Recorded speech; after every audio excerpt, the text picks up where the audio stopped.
Evening everyone, this is Lee from Team BlackRose Dragons.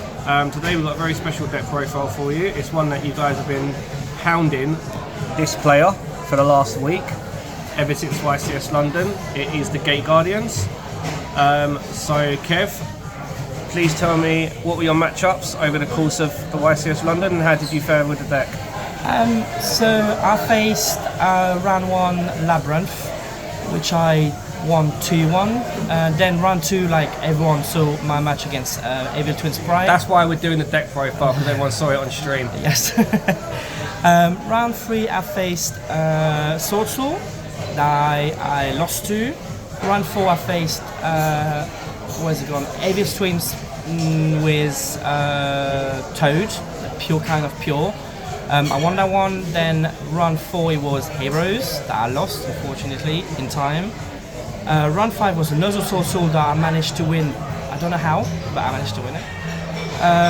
Round 5, what was it again? Another Evil Twin Sprite, but this time more Link orientated, basically. That I win as well because of the surprise of the deck.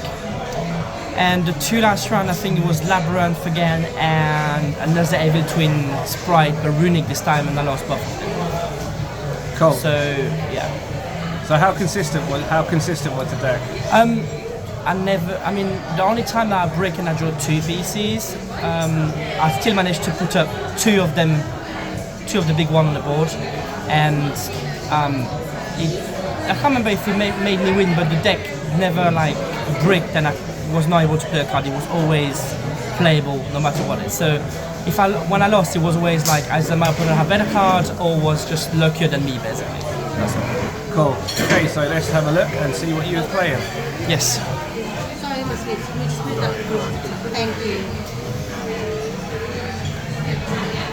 So for the main, I'm playing 40 with 14 monsters, 18 spells, and 3 traps. So for the monsters, obviously we're playing the Gate Guardians. So I'm playing 1 Sanga, 1 Suijin, and 2 Kazajin. Not playing 2 of each because they break. The reason I'm going with the ratio is because of Magician Souls. And I know Kashtira is in a format, but mathematically you have more chance to, if you play 2 of each, to literally make them banish. And it's the actual question of if you actually face Kashtira and you lost the dice roll and they have a natural play that is going to banish like 8 cards in your top deck and touch one of these, then you have to accept that in a tournament as big as YCS, that might happen. So that's why I didn't want to change the build for just that deck and that specific matchup, basically. Oh, that's fair. So that's why I'm playing all of those. Those 2 are not the most important. Is the one that usually is the 2 most important card in the deck. Which is why you're playing 2 of them. Yeah, that's why I'm playing 2 of them. And the Spellcaster because of obviously Magician Souls. That's for the pieces. For the monsters, we're playing 3 tank. I did consider playing this card at 2 because I didn't want to draw 2 and have a dead card in hand. Tank obviously is one of the cards that allow you to place pieces on the spell trap card zone, and you can have an additional pop if you go second of a monster your opponent control. It's every turn you can place a piece, so if the tank survive, it's almost auto win if they can't get rid of it. The fact is level 7. I mean, I'm not playing in a rank 7 in the extra deck, so the fact is level 7, I never had to use it. It's cool. You can normal summon it with attributing, unless you're on stream and you do stupid thing like I did, because I believed I could attack with it basically, because I misread it. But yeah, I mean, I don't think I will change the ratio for that at the minute. Then we have 2 Prisma, 2 not 3. 3 is too much because the 2 Prisma and the 3 tanks are your 5 normal summon in the deck. This card is amazing for the reason of even if you take an actual Ash, Veiler or an Imperm on it, the cost is to reveal and send. So you don't really care if you took a Veiler or an Imperm because, or even a Book of Moon, because you still have 1 piece in the graveyard for free anyway. Is it a hard once per turn? Or is it no, it's a once per card. So if you have a Hero Leave Name in hand, then you've got literally a full board guaranteed if you don't take hand trap, basically. But even if you do take hand trap, then your deck still plays, that's the thing. So you don't really care about it. So 2 is the perfect ratio, in my opinion. Then we have 2 Shadow Ghoul. A lot of people are playing 3. For the same reason, I'm playing 2 Prisma. I don't want to see 2 in my hands, basically. I know it's hiding the best card of the deck, but it's still I don't want 3 in my hand, 2 in my hand. Basically. That's why I'm playing 2.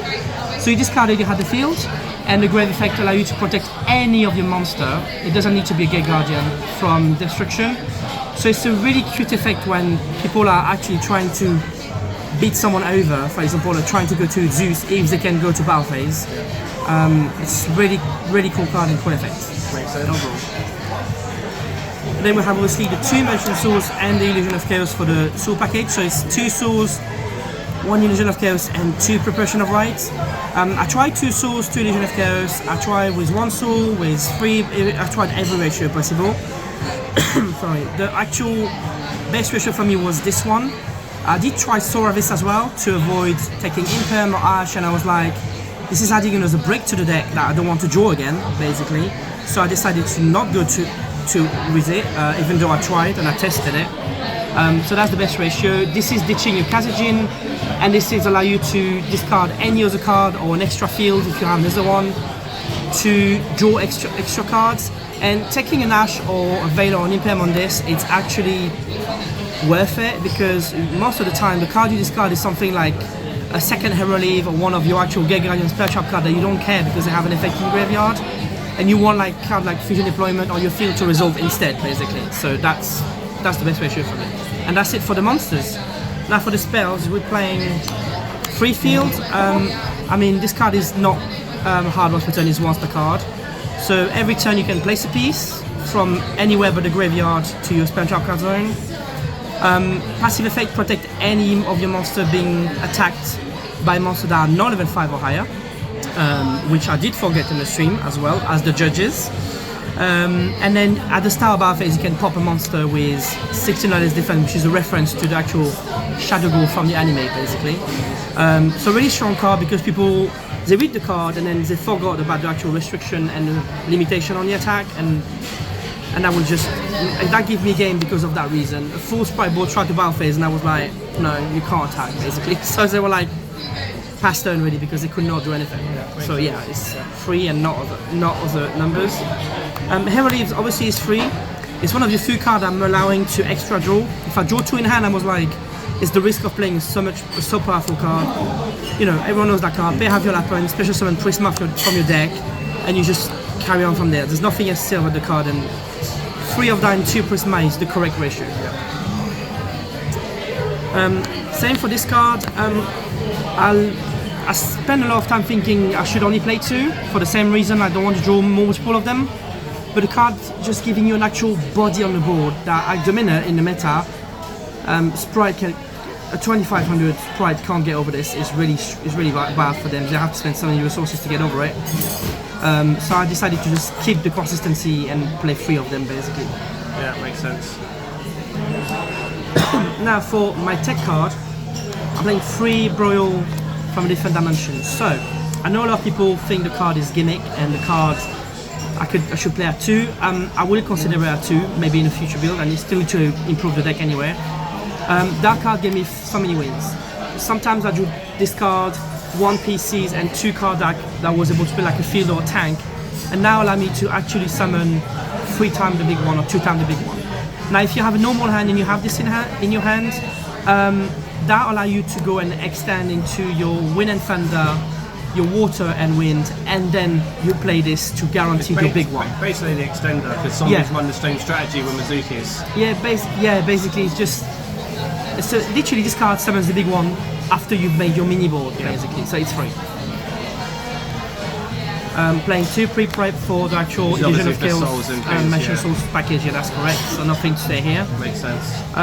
So I'm playing 2 Prosperity, yes I am playing Prosperity and Magician Souls. Again, the 2 cards can exist together, it's no problem. You can draw both of them. Depending on your hand, you will rather Foolish Kazajin, and I discard this because you want to do damage. That's the reason I did it in the stream.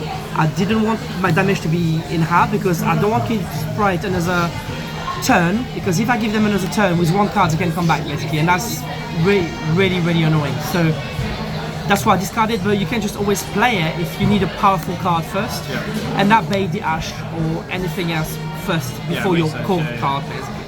So, and not 3 but 2, that's, again, to not having bad card in hand. I'm playing 2 of the double attack Wind and Thunder. I'm not playing 3 of it. You control a Guardian monster, you pop a card on the field.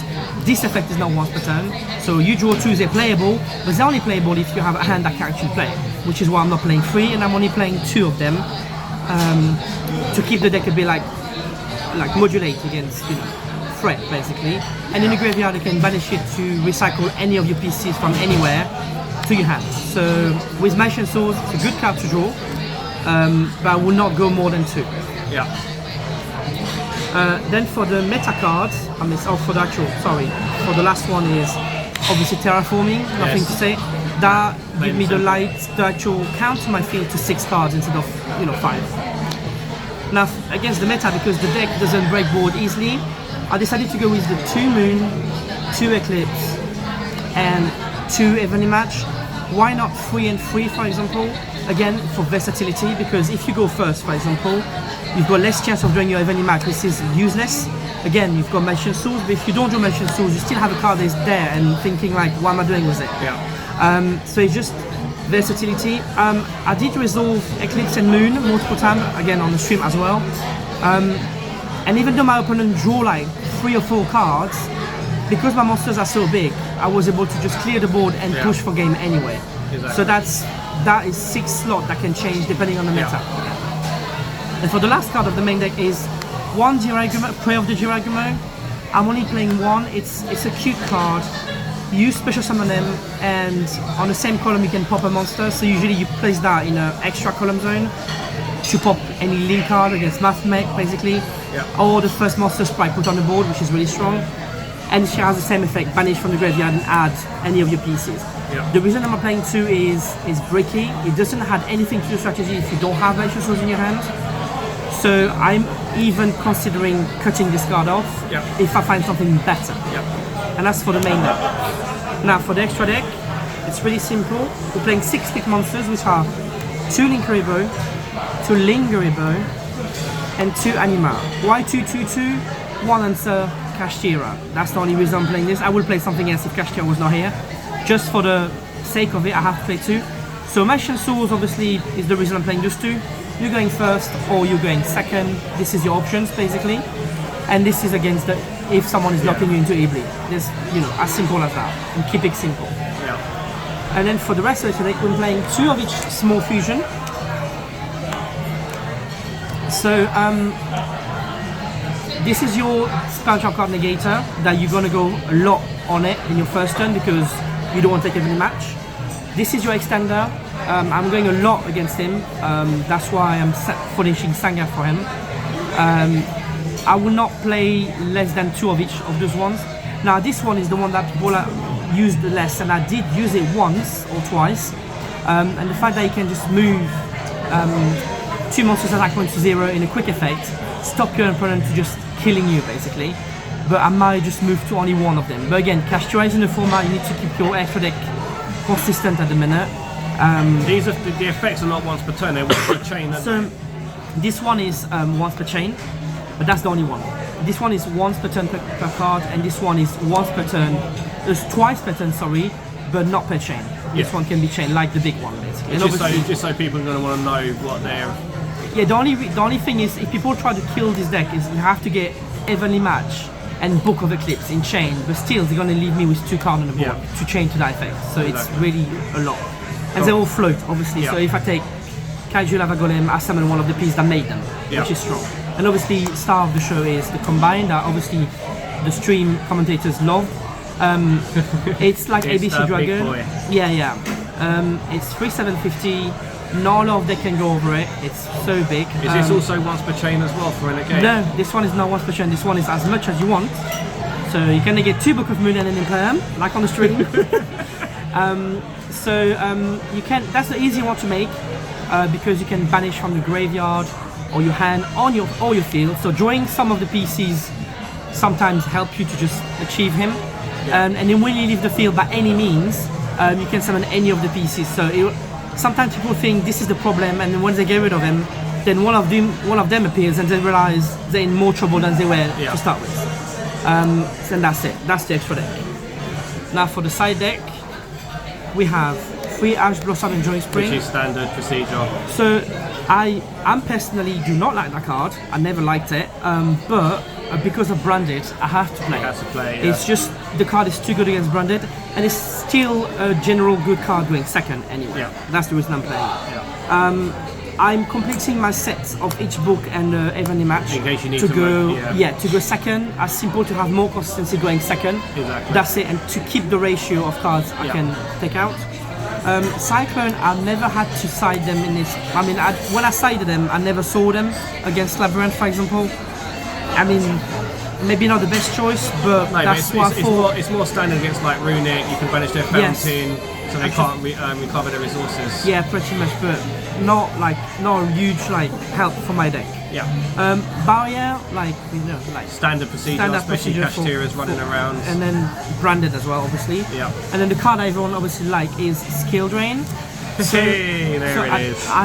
Again, this is not a card I do appreciate because I know it's a pain and it's not sometimes a fair card. It stops a lot of decks in the middle. It stops a lot of decks, and because Yoga Guardians floats, then by any means, if you take any card against them, then they're gonna float and your opponent will not be able to get over your monsters, and you're gonna win in one turn. That's all he needs to just win the game then. Cool. And that's it. Thanks very much for that profile. Next time we'll do a little combo, just so how it works. But before we leave, any shouts out or anything you want to give to anybody? Shout out to Team BlackRose Dragons that helped me test. Shout out to my partner, and shout out to my best friend Ludovic for lending me cards and giving me some tips. Cool. Well, thanks guys, you've seen it first. We'll upload this over the weekend, and thanks very much. Thank you.